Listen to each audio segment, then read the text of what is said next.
all that training comes to this, a moment in time for women, for sport, for rowing, for equality, the Newton Investment Women's Boat Race. The Coxes, and we're underway. History is made on the Tideway as the women's boat race is underway in 2015. Leading away from Putney up this 4.25 mile course. Digging deep already, this strong surging start. They had a dream and now it's about to be realised. A dream of a few for so many years is taking shape in what has been a man's world.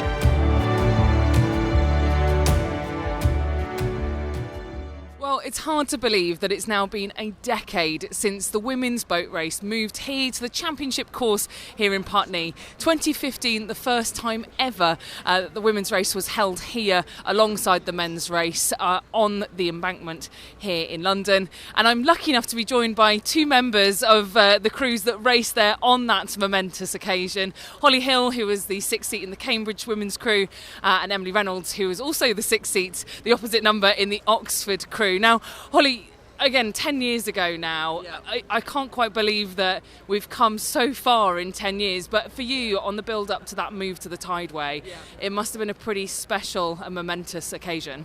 Yeah, it was amazing. I mean, as you say, it's kind of incredible to think that was 10 years ago now. It feels kind of like yesterday and also like another lifetime.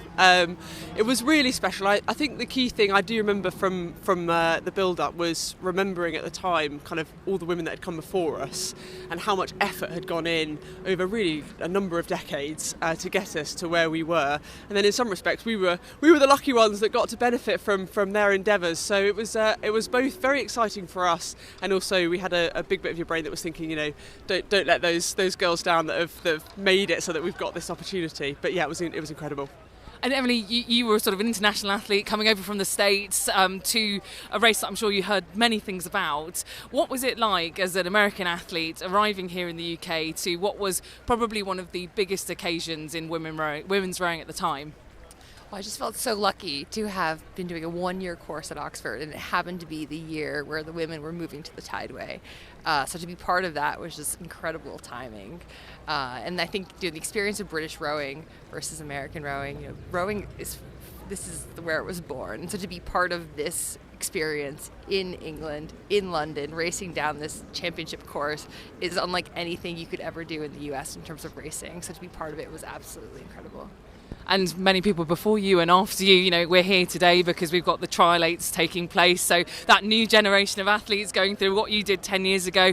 And talking about 10 years ago, Holly, you were part of what was a losing Cambridge crew at the time. A decent winning margin for the Oxford crew. But racing, interestingly enough, in a boat that was called Project Ely. And looking at how far Cambridge have come, now off the back of multiple back-to-back wins in the women's race, it must be amazing to look back and think that that's how it all started. Yes, absolutely. I think at the time in that year we were aware that we were a little bit behind Oxford just in terms of our sort of preparation and perhaps the facilities that we'd got and that kind of thing. So we actually raced in that 2015 race in a boat that was called Project Ely.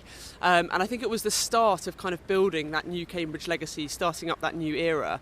And so, at the same time we were building the boathouse. At the time, we would do a session actually, and I don't want to moan because we were very lucky, but we would come in off the water and there'd still be there'd be no upstairs and there would be gaps in the walls, and then the wind would be blowing through and you kind of go, I was actually warmer on the water than I am recovering. But it was the start of, as I say, the next kind of era of Cambridge rowing, and actually it's been so exciting to see how that legacy has developed. And as you say, we've had a good winning streak so far, so here's to Project Ely and here's for a Cambridge win this year. Well, I'm sure Emily's got things to say about that. And as we already mentioned, we're here at trial-8s. Emily, any kind of resounding memories for you about your time at Oxford going through this period? I mean, again, it would have been the first time, I assume, that trial-8s would have been held here on the Tideway for the women.